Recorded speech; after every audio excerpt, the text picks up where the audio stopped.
Hey guys, Brad here from Scooter Street, and if your scooter won't start, here's the first 5 things to check. So we'll start with the most basic explanations first and we'll work our way up. So first up, again, simple things, you'd be surprised how often they are the case, battery. Now, if you're going to start your bike up and it just ticks, doesn't turn over at all, it's going to be one of 2 things. It's going to be your battery or your starter relay.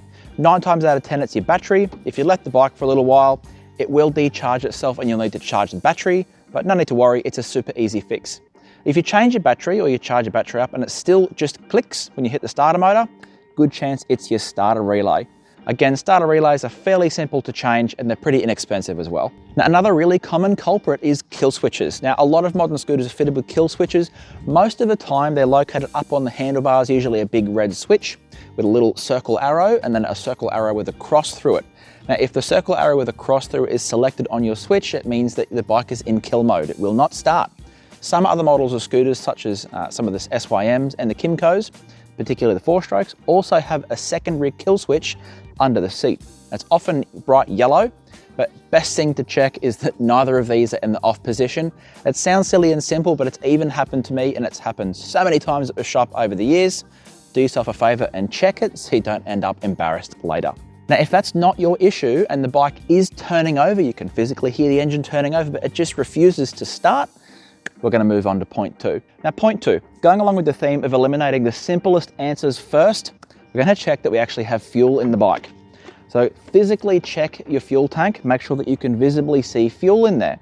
Now, if you can, but the bike won't start, another great thing to check is where the fuel is actually getting to the engine. Now, there's a couple of ways of testing this. If you're turning the bike over and over and you're smelling a sort of slight fuel smell coming from the exhaust, that means there's a good chance that there's fuel getting through. But if you can't, we're going to pull the spark plug out and check whether it's wet. We're going to pop our spark plug out, because if the tip of the plug is wet, that means we're definitely getting fuel into our cylinder. All right, so we can see here our spark plug's definitely not bone dry, so there's a good shot we are getting fuel into the cylinder.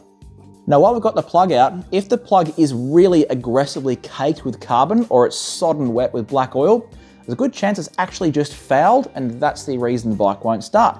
Now, this plug's definitely not like that, but if yours is, you don't need a new spark plug. You can often just give it a quick clean with some carb cleaner or even some methylated spirits, give it a good dry, and it usually will come good after that. Now, an engine needs 3 things to run: fuel, air, spark. Now, the easiest way to check that we are definitely getting air into our engine is to check if we've got air coming out. The best way to do that is to see if we've got clear puffs of gas coming out of the exhaust. So I'm just going to turn the scooter over with a bit of paper, even some tissue behind the exit of the exhaust. We're going to see whether there's clear puffs of gas coming from the engine.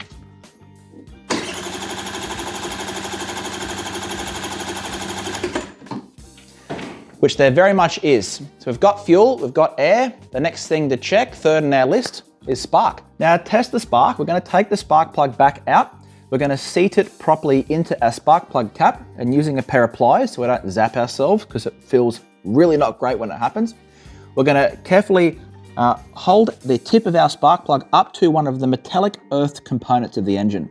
Now, in this case, the easiest one to use is going to be one of the shroud bolts. Hold it within about 10 mil, and then we're going to turn the engine over and see if we can observe a clear spark.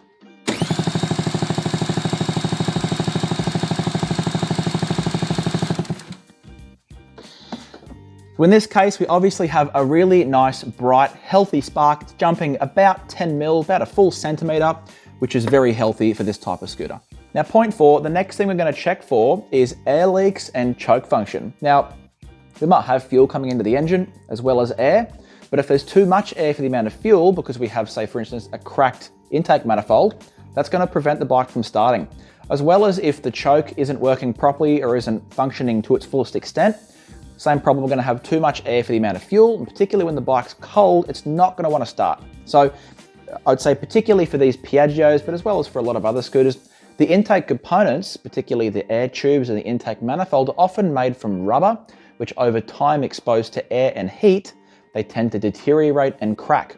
So first we're going to check for cracks in any of the rubber boots and components in the intake to make sure we're not getting any major air leaks into the engine, preventing the bike from starting. So first up, we're going to check for any obvious culprits. You're going to start from the airbox and work your way forward. So we're going to make sure that this airbox tube to the carb is actually seated correctly in the airbox and then seated correctly all the way against the actual carb.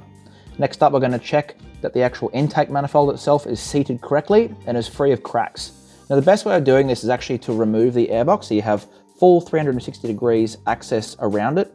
Now what I would probably recommend doing is when you're doing this check, particularly with the intake manifold, these Piaggio ones are quite soft rubber, physically move the carb around different angles, because if you have any very small hairline cracks, moving it around is going to force them to open up and make them far more obvious and visible. Now while we're in here as well, also going to check our fuel and vacuum lines. Now most modern carbureted scooters use a vacuum operated fuel tap, and these can also malfunction, particularly if the vacuum line has got cracks in it that can stop the vacuum from being able to open the tap. So we're going to visually check all of our fuel and vacuum lines. Now, if they're excessively hard and they've lost all their flex, which this one very much has not, this is relatively fresh, best protocol is just going to be to change them, because even if they're not the problem, they're going to cause a problem in the near future. Now, another slightly messier check that we can do while we're in here is that the vacuum operated tap is functioning properly. Now, we might have enough fuel in the cylinder to wet the spark plug, but not enough continuous supply to actually make the bike start. So the way you can check this, work out which one of your lines is the fuel line and the vacuum line. You can usually pretty easily do this by just pulling the line, and you'll see that it's either completely dry inside, being the vacuum line, or it's got presence of fuel residue in there, making it your fuel line. Now, if you just gently suck on the end of the vacuum line, you should see a pretty strong flow of fuel coming out of the fuel line. Then you can close the tap back off by just blowing into your vacuum line, and that'll stop fuel from messing around everywhere. I'd probably recommend doing this with a good rag or a towel, probably in a nicely ventilated area, because you will get fuel everywhere. Now this here is our auto choke. Most modern bikes use an auto choke, and they can really commonly fail. Now, unfortunately, one of the best ways to test this is to swap in a new auto choke and see whether it works. Now, if you don't have a new auto choke, another method of testing this is to spray either some Start You Bastard or some carb cleaner, something along those lines, into the mouth of the carb. And if the bike starts and continues to run after that, there's probably a good shot that your automatic choke has failed. Now, failing points 1 through 4, sort of diagnosing the issue, you're pretty much left with doing a compression test. Now that can be done with a compression tester like this. Now there's various reasons why your bike might have lost compression. If your compression drops too low, sort of below about 90 PSI, it either won't start or run at all, or it'll run very poorly. Now, there's various reasons why your bike could have lost compression. One of the most common ones is over the years, carbon buildup will cause the ring to get stuck inside the piston, meaning you will just lose compression through blow-by. Another common reason is if you've had a piston seizure. Generally, the bike will stop while it's riding if this has happened, and it won't start again after that. Again, just because the ring has gotten jammed inside the piston and it's no longer providing that force against the inside of the cylinder, giving you compression. Now, compression testers are very readily available and pretty inexpensive, but if you don't want to spend the money, there is another method you can use. Now, if you have a relatively good ear, you should be able to hear the difference between a bike that has compression and doesn't have compression. And what you're listening for is clear, defined compression strokes, like ba ba ba ba ba ba. If your bike's making this sound, it's good. You can hear clear, defined compression strokes, ba ba ba ba ba ba. If your bike just kind of sounds like one continuous sound, sort of, well, you probably don't have any compression. It's probably a really good idea at that point to get yourself a compression tester or to take the bike to a shop that can do a compression test for you. Now, hopefully you got some useful information out of that video. If you did, go ahead and hit that like button because it really does help us out. If you want to see more videos like this, obviously go ahead and hit the sub button as well. Now, if you have a specific starting issue with your scooter that you'd like us to make a video about, please let us know in the comments because it helps us sort of train our fire onto videos that you guys actually want us to make. Anyway, thanks for watching, guys. Have a great week. We'll see you next time.